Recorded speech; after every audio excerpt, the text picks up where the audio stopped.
Liquid Telecom has wrapped up one of the largest dollar bond sales by an African telecommunications company, raising $840 million. Now, the cash will be used in part to pay down existing debt and increase access to broadband services further in the continent. The bond was launched on the 22nd of February. It was more than 5 times oversubscribed. It attracted over 230 investor orders, including anchor orders from the International Finance Corporation, which put in $100 million. Owned by Strive Macieo's Econet Global, Liquid's first fiber link went into the ground back in 2009. Since then, it's installed more than 70,000 kilometers of fiber optic cables across the continent. It operates 5 data centers in South Africa, Kenya and Rwanda. Right then, so let's dig into the financial details of this bond offering. Kate Hennessy is the Group CFO at Liquid Telecom. She joins us live from London tonight. Kate, thank you for your time this evening. So this bond was 5 times oversubscribed, and the coupon rate really is a story here. Much smaller, 300 basis points lower than the 2017 issuance at 5.5%. How did we get to such favorable pricing? Thanks, Rama. Well, it is fantastic. That's all I can say. We're absolutely delighted with the pricing. And we believe this reflects investor confidence in both Liquid Telecom as well as African enterprises more widely. Africa offers huge growth opportunity, but unlike other regions of the world, this also comes with the ability to drive real developmental change that will improve societies by investing in local people and infrastructure and bridging the connectivity divide.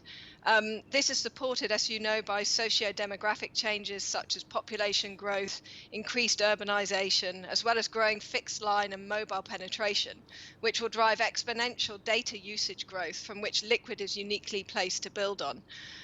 Against this backdrop, we have, over more than a decade, built out an infrastructure that's unparalleled in Africa, an infrastructure that would take years to replicate, and frankly, due to our open access approach, one that would not be financially viable for any other player to build out, providing great barriers to entry. As you mentioned in your piece, we were able to attract 3 DFIs, the IFC, DEG and EAIF into the refinance, and I think this really helped with investor confidence. Increasingly investors are focused on environmental, social and governance, or ESG matters, and we're in a bit of a sweet spot here. And indeed, one of our banking partners, JP Morgan's DFI report on the bond, reflects Liquid's position in advancing the United Nations Sustainability and Developmental Goals associated with promoting economic growth, as well as building resilient infrastructure, promoting sustainable industrialization and fostering innovation. I think all of those things just, became a sweet spot, and the pricing is just fantastic.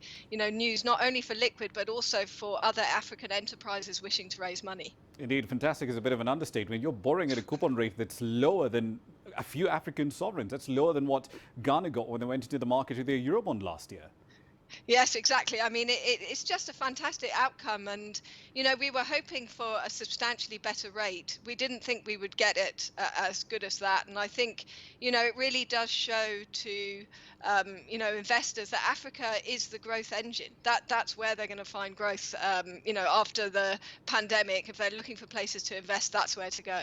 Indeed. So how much of this cash that was raised will go into refinancing the $733 million of debt, net debt that the firm had at the end of May last year? Yeah, so the majority of it will be used to refinance our existing debt, but there will be an amount left that we can use on our growth strategy by continuing to scale our infrastructure in untapped areas and expanding our range of technology solutions and providing increasing number of customers with access to services via the cloud, democratizing solutions that in the past businesses wouldn't have had the financial resources to benefit from. Indeed, the data center side of the business, you've always flagged that in your results announcement. How's that going so far? What's the uptake like for the data center services you have on offer? Yeah, I mean, the data centers are doing extremely well. We have a separate expansion plan for them outside of the bond group. As I'm sure you'll recall from the press, recently they've raised their own debt financing via the DFC, who are the US DFI. So they have a full expansion plan based around using that funding to expand data centers across the continent.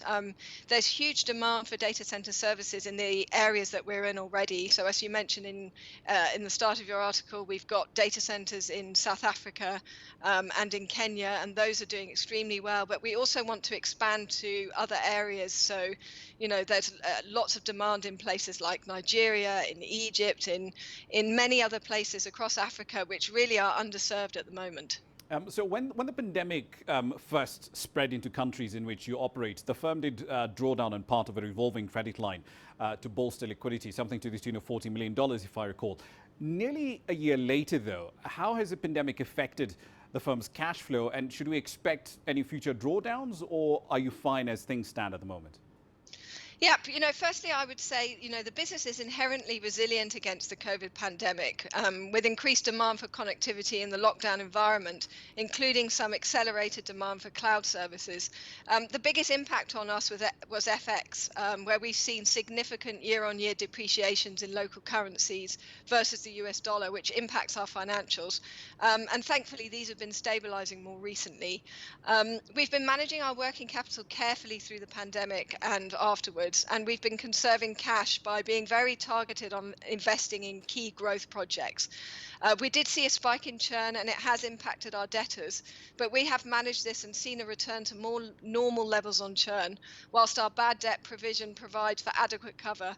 And clearly we continue to monitor these areas very closely. The bond deal, though it's been announced, has not formally closed as yet, though we don't anticipate needing to draw down the RCF. Indeed. One last question for you, Kate. Liquid also did put out an offer to buy back $730 million of 8.5% notes due next year. What's the response to that been like? Well, the response has been amazing. I mean, really amazing. We're absolutely delighted that so many of our pre-existing bondholders were interested in tendering and participating in the new deal. As you've noted yourself, we've received an extraordinary number of investor inquiries. Over 230 were interested in the new issue. As the transaction isn't fully closed as yet, we can't release details on this, but needless to say, we're extremely proud and happy that so many investors are interested in building Africa's digital future. Indeed. We'll leave it there for the time being. Kate Hennessy from Liquid Telecom. Thank you very much.